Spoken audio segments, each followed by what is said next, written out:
Welcome to Montreal, or Bienvenue à Montréal. perfect. We're here for the NHL Draft. Bob McElligott, Jean-Luc, Grand-Pierre. We figured since Jean-Luc was here, it would be a no-brainer to go on a little city tour and show you some of the best places in Montreal. Yeah, I'd love to take you all along to a great tour of Montreal. Yes, we usually see it under snow during the game broadcast, but Montreal in the summertime, something special. Follow along. Tell us a little bit about the old city. What do you like the most about this entire area?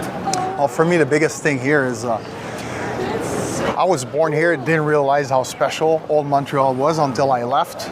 After playing in Europe for many years, I realized that if you want to visit Europe on a cheap budget, you just come to Montreal and there you have it. So it is literally just like Europe. And my wife's the first one that told me about that. And I didn't realize it till we came back here again. But a lot of history. Obviously, it's a multicultural city here in Montreal. So you have anything from Italian restaurant to Vietnamese restaurant to Chinese restaurant, everything you can imagine. And a lot of French, obviously. Anything you can imagine, you can find right here. You have any favorite spots on here, on this strip here? Well, I love the poutine stop. So poutine is my culinary expertise in Montreal. For those that don't know, just explain poutine. Poutine, think of it of French fry, gravy, and special cheese curd that you cannot find anywhere else in the world but here in Montreal or Quebec. Very healthy.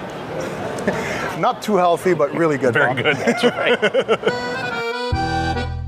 Well, Bob, I talked to you about culture. Well, this street here, great, street view. You can see the water behind us as well. But street vendors are a big part of the culture here in old Montreal. And as you can see right behind, they're quite busy right now. Yeah, nicer in the summer to be a street vendor.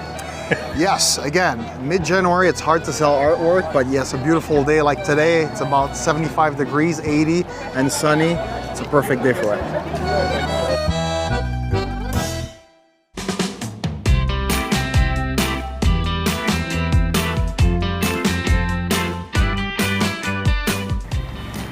It's hard to believe that there's a better spot to be on a day like this. Yeah, absolutely. We're on Montreal right now, and it's quite the walk up, so we had to drive, and you could see, we could hear the engine struggling to get us up here, but beautiful sight of the city of Montreal. And the mainstay from here, you can see, is the Olympic Stadium, home of the Expos, and obviously the Olympics were held here, Summer Olympics in 1976, and they built the old Olympic Village around that, so quite a bit of stuff going on there. And then here's the south shore of the city. We can't see downtown, unfortunately, from this site, but it's definitely another stop worth it when you come to Montreal. Well, we wanted to learn about Montreal, so we came to a school. But this is a very special school to you. Yeah, very special, Bob. This is where I spent my high school years as a young teenager. Private school.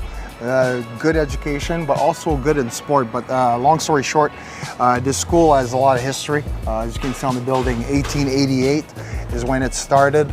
It was ran by the church right across the street, which is one of the most famous church in Montreal, Oratoire Saint-Joseph. It's quite the site. Recommend for you to go take a peek next time you're in Montreal if you get a chance. And then a lot of nice alumni. So Marty St. Louis, Hall of Famer, now coach of Montreal Canadian, went to school here with me. Matthew Darch, former Blue Jackets, who now works with Tampa Bay Lightning. I went to school there as well, and fun fact, we're at our own arena. It's literally right behind the building here, so although we didn't play for the high school team necessarily, it was a nice facility to have during gym class. So everything was right here, and famous alumni, you had it all. Absolutely, and some of the alumni actually played on the football team, are now in the NFL, which is extremely rare for Canadian football. So yes, it's great for education, but for sports as well.